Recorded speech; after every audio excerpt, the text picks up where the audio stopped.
Telangana Congress MP అభ్యర్థుల second list పై suspense కొనసాగుతోంది. ఇప్పటికే 4 స్థానాలకు అభ్యర్థుల్ని అనౌన్స్ చేసిన ఏఐసీసీ మిగిలిన స్థానాల అభ్యర్థుల కోసం కసరత్తు చేస్తోంది. ఈ నెల 19న జరిగిన సీఈసీ సమావేశంలో 7-8 స్థానాలపై ఏకాభిప్రాయం కుదిరినట్లు సమాచారం. మరో 5-6 స్థానాలపై ఇంకా వడపోత కొనసాగిస్తున్నారని పార్టీ వర్గాలు చెబుతున్నాయి. 3 మహిళలకు 4 బీసీలకు ఇవ్వాలని కూడా హైకమాండ్ భావిస్తున్నట్లు సమాచారం. ఇప్పటికే మహబూబ్ నగర్, మహబూబాబాద్, నల్గొండ, జహీరాబాద్ సీట్లను ప్రకటించిన కాంగ్రెస్ మరికొన్ని స్థానాలపై ఏకాభిప్రాయానికి వచ్చింది. సెకండ్ లిస్టులో సికింద్రాబాద్ స్థానం నుంచి దానం నాగేందర్, చేవెళ్ల నుంచి రంజిత్ రెడ్డి, మల్కాజ్గిరి నుంచి సునీతా మహేందర్ రెడ్డి పేర్లు కన్ఫర్మ్ అయ్యాయని సమాచారం. ఇక వరంగల్ నుంచి పసునూరి దయాకర్, ఆదిలాబాద్ అభ్యర్థిగా సుమలతను బరిలోకి దించాలని హస్తం పార్టీ భావిస్తోంది. హైదరాబాద్ నుంచి షెహనాజ్ తుబ్సం, పెద్దపల్లి గడ్డం వంశీకి కేటాయిస్తారనే ప్రచారం జరుగుతోంది.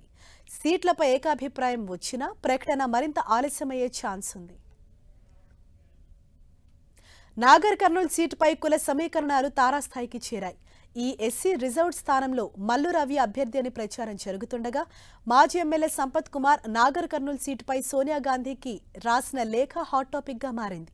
నాగర్ కర్నూల్ సీటు విషయంలో ఖమ్మం జిల్లాకు చెందిన నేతలు ఏఐసీసీని తప్పుదోవ పట్టించారని లేఖలో సంపత్ కుమార్ ఆరోపించారు.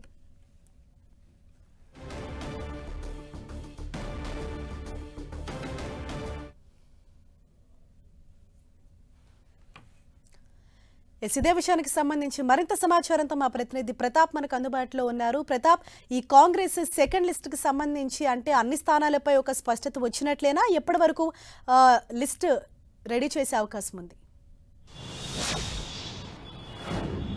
ఎస్ హరీష, కాంగ్రెస్ పార్టీ లోక్సభ ఎన్నికల్లో అభ్యర్థులు నిలిచే వాటిపైన కూడా తర్జనపర్చలు పడుతుందని చెప్పుకోవచ్చు. ముఖ్యంగా ఈసారి ఖచ్చితంగా కాంగ్రెస్ పార్టీ రాష్ట్రంలో అధికారంలో ఉంది కాబట్టి 14 స్థానాలు గెలవాలని ఒక టార్గెట్ ఫిక్స్ చేసుకుంది. కాబట్టి దీనికి సంబంధించి కూడా ఒక ఫ్లాష్ సర్వేలు కూడా చేయడం జరిగింది. బలమైన అభ్యర్థులను బరిలో దింపాలనే ఆలోచనతో కాంగ్రెస్ పార్టీ వ్యూహరచన అయితే చేస్తుందని చెప్పుకోవచ్చు. దీనికి సంబంధించి అనేక సంప్రదింపులు చేస్తుంది. ముఖ్యంగా సామాజిక సమీకరణాలు కూడా బేరీజ్ వేసుకుని కూడా ఆయా స్థానాల్లో అభ్యర్థులను కూడా బరిలో దించాలని కూడా కాంగ్రెస్ పార్టీ ఆలోచన చేస్తుంది. ఇప్పటికీ సమీకరణ సెంట్రల్ ఎలక్షన్ కమిటీ 2 సార్లు సమావేశమైన నేపథ్యంలో కూడా చూసినట్లయితే మొదటి విడత జాబితాకు సంబంధించి కేవలం 4 సీట్లు మాత్రమే ప్రకటించడం జరిగింది. మొత్తం రాష్ట్రంలో 17 స్థానాలకు సంబంధించి 4 మాత్రం ప్రకటించారు. మిగతా స్థానాలకు సంబంధించి కూడా ఫ్లాష్ సర్వేలు చేయడం జరిగింది. మళ్లీ సీనియర్ నేతలతో కూడా సంప్రదింపులు చేయడం జరిగింది. ఈ నెల 19 అంటే మొన్న సెంట్రల్ ఎలక్షన్ కమిటీ సమావేశం జరిగినప్పటికీ కేవలం ఒక 7-8 స్థానాలకు పైన మాత్రమే ఒక చర్చ జరిగింది. ఏకాభిప్రాయం వచ్చినట్టు కూడా అభిప్రాయాలు చెప్తున్నాయి. అయితే ఈ సమీకరణాలకు సంబంధించి కూడా 7-8 స్థానాలకు సంబంధించి కూడా చర్చ జరిగి ఆ అభిప్రాయాలు ఏకాభిప్రాయం వచ్చినప్పటికీ కూడా వాటిలో కూడా కొన్ని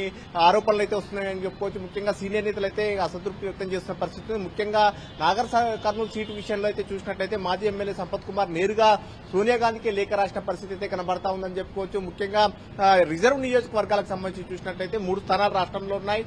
వరంగల్, అదేవిధంగా నాగర్ కర్నూలు, పెద్దపల్లి 3 మాత్రమే ఎస్సీ రిజర్వ్ నియోజకవర్గాలు ఉన్నాయి. ఈ 3 స్థానాలకు సంబంధించి కూడా ఒక పేచీ నడుస్తున్న పరిస్థితి ఉంది. ముఖ్యంగా సామాజిక సమీకరణాలు బెరీజ్ వేసుకున్న చూసినట్లయితే కనుక మాదిగ సామాజిక వర్గం ఓట్లు ఎక్కువగా ఉంటాయి కాబట్టి మాదిగలకు 2 స్థానాలు ఇవ్వాలి, మాలకు 1 స్థానం ఇవ్వాలని చెప్పేసి పట్టుపడుతున్న పరిస్థితి ఉంది. ఈ అంశానికి సంబంధించి చూసినట్లయితే రాష్ట్రంలో సమీకరణాలు మాత్రం అంటే బలమైన అభ్యర్థులను బరిలోకి దించాలి, గెలుపు అంశాలని ప్రాతిపదికన తీసుకోవాలని చెప్పేసి కాంగ్రెస్ పార్టీ ఆలోచన చేస్తున్న నేపథ్యంలో చూసినట్లయితే పెద్దపల్లి నుంచి వివేక్ కొడుకు గడ్డం వంశీని బరిలో దింపాలని చూస్తున్నారు. చెన్నూరు ఎమ్మెల్యేగా ఉన్న వివేక్ కొడుకును గడ్డం వంశీని అక్కడ బరిలోకి దింపాలని గతంలోనే హామీ ఇచ్చారు కాబట్టి హామీలో భాగంగా అక్కడ వంశీకి టికెట్ ఇవ్వాలని కూడా కాంగ్రెస్ పార్టీ ఆలోచన చేస్తుంది. మరోవైపు నాగర్కర్నూలు చూసినట్లయితే మాజీ ఎంపీ మల్లు రవి అక్కడ చాలా గట్టిగా పట్టుపడుతున్న పరిస్థితి. గత అసెంబ్లీ ఎన్నికల్లో కూడా తన టికెట్ కూడా తీసుకోలేదు కాబట్టి ఖచ్చితంగా ఇప్పుడు పార్లమెంట్ సీట్ ఇవ్వాలని కూడా పట్టుపడుతున్న పరిస్థితి. సో ఈ పరిస్థితిలో చూసినట్లయితే 2 మాలలకు ఇచ్చినట్లయితే కనుక సామాజిక సమీకరణాలు వ్యత్యాసం వస్తుందంటూ కూడా కాంగ్రెస్ పార్టీలో ఒక చర్చ జరుగుతున్న పరిస్థితి. ఇదే అంశానికి సంబంధించి కూడా నిన్న సంపత్ కుమార్ సోనియా గాంధీకి రాసిన లేఖ అయితే కూడా కాంగ్రెస్ పార్టీలో హాట్ గా మారిందని చెప్పుకోవచ్చు. ఖమ్మం జిల్లాకు చెందిన నేతలు ఏఐసీసీని తప్పుదోవ పట్టిస్తున్నారు. ముఖ్యంగా డిప్యూటీ సీఎం బట్టి విక్రమార్క తన సోదరుడికి టికెట్ ఇప్పించుకునే ప్రయత్నం చేస్తున్నారు, ఇది పద్ధతి కాదు అంటూ కూడా లేఖలో ప్రస్తావించిన పరిస్థితి ఉంది. ముఖ్యంగా మాదిగ అంశాన్ని కూడా లేఖలో ప్రధానంగా ప్రస్తావించారు. ముఖ్యంగా నాగర్ కర్నూలు పార్లమెంట్ పరిధిలో మాదిగ ఓట్లు ఎక్కువగా ఉంటాయి, మాల ఓట్లు చాలా తక్కువగా ఉంటాయి, మాదిగలకు ఇచ్చినట్లయితే న్యాయం జరుగుతుంది వస్తుందంటూ కూడా సమీకరణాలు చెప్పడం జరుగుతుంది. సో మొత్తం మీద దీంతో పాటు బీసీలకు కూడా ఎక్కువగా సీట్లు ఇవ్వాలని చెప్పేసి ఒక ప్రతిపాదన కూడా వస్తున్న పరిస్థితి. దాదాపు 4 సీట్లు ఇవ్వాలని ఒక చర్చ జరుగుతున్న నేపథ్యంలో ఎక్కడెక్కడ అకామిడేట్ చేయాలనే దానిపైన కూడా కాంగ్రెస్ పార్టీకి సంబంధించిన ఒక తర్జన భర్జన జరుగుతుందని చెప్పుకోవచ్చు. ముఖ్యంగా ఇతర పార్టీల నుంచి వచ్చిన వారికి అందరికీ టికెట్ ఇచ్చినట్లయితే పార్టీలో ఉన్న వారికి చెప్పండి హరీష్. ప్రతాప్, అంటే ఈ సెకండ్ లిస్ట్ లో ఏదైతే పెండింగ్ లో ఉన్నాయో 13 స్థానాలకు సంబంధించి ఒకేసారి విడుదల చేస్తారా, లేకపోతే ఈ 13లో కూడా ఎన్ని స్థానాలపైన ఏకాభిప్రాయానికి వచ్చారు? వాస్తవానికి మొన్న జరిగిన సెంట్రల్ ఎలక్షన్ కమిటీ సమావేశంలో 7 స్థానాలపైన ఏకాభిప్రాయం వచ్చాయనుకున్నారు.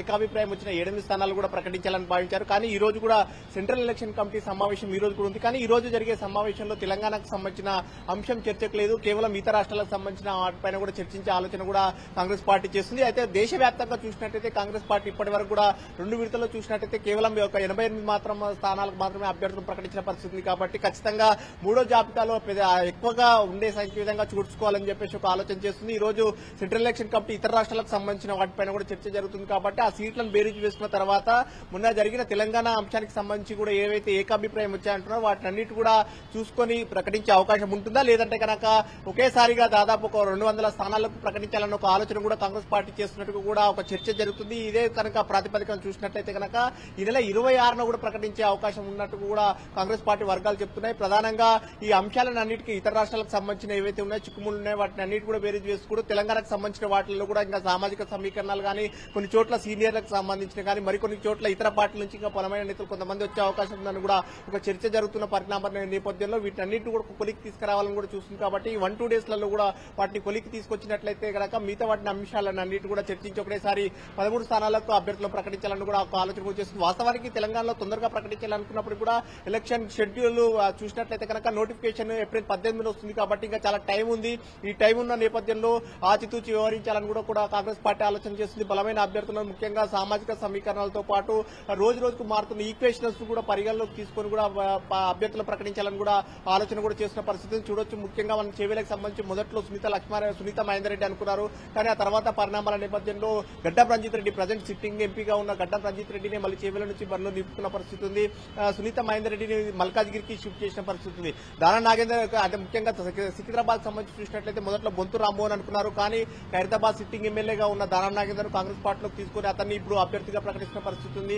సో మెదక్ సంబంధించిన అంశాలకు సంబంధించి ఇప్పటి వరకు నీలం మధు పేరు ప్రస్థానానికి వచ్చింది. కానీ మళ్ళీ ఏమైనా సమీకరణాలు మార్చాలని ఒక ఆలోచన కూడా చేస్తున్నట్టు కూడా కాంగ్రెస్ పార్టీలో ఒక చర్చ జరుగుతున్న పరిస్థితి ఉంది. ఆదిలాబాద్ సంబంధించి చూసినట్లయితే రకరకాల పేర్లు వచ్చాయి. ఇప్పుడు ప్రజెంట్ సుమలత పేరు డాక్టర్ సుమలత పేరు చర్చకు వస్తున్న పరిస్థితి ఉంది. అట్లా రోజు రోజుకి ఈక్వేషన్స్ అన్ని కూడా మారుతున్న పరిస్థితి. ముఖ్యంగా మాలామాదిగకి సంబంధించిన ఒక పెద్ద పేచి నడుస్తున్న పరిస్థితి ఉంది. కాబట్టి దీన్ని కూడా ఒక సెట్ చేయాలని కూడా ఆలోచన చేస్తుంది. మొదట్లో ఇప్పుడే కనుక అభ్యర్థులను ప్రకటించినట్లయితే ఒక గందరగోళం ఏర్పడే అవకాశం ఉంటుంది. కాబట్టి వీటన్నింటినీ కూడా ఒక సెట్ రైట్ చేసిన తర్వాతనే అభ్యర్థుల ప్రకటన కొలికి తీసుకురావాలని కూడా కాంగ్రెస్ పార్టీ ఆలోచన చేస్తుంది. సో మొత్తం మీద ఒకవేళ ప్రకటన చేయాల్సి వస్తే కనుక ఈ రోజు సెంట్రల్ ఎలక్షన్ కమిటీ ఇతర రాష్ట్రాలకు సంబంధించి ఉంటుంది. కాబట్టి అభ్యర్థులతో పాటు మొన్న జరిగిన సిఈసిలో ఏకాభిప్రాయం వచ్చి 7-8 మంది పేర్లు ప్రకటించే అవకాశం ఉంది. లేదంటే కనుక ఒకేసారిగా ప్రకటించాలనుకుంటే మాత్రం మొత్తం 13 స్థానాలకు సంబంధించి అభ్యర్థులు ప్రకటించాలనుకుంటే మాత్రం ఈ నెల 26 వరకు కూడా వేచి చూడాల్సి ఉంటుందని కూడా కాంగ్రెస్ పార్టీలో అయితే ఒక చర్చ జరుగుతుంది. Harish. Right, thank you Pratap.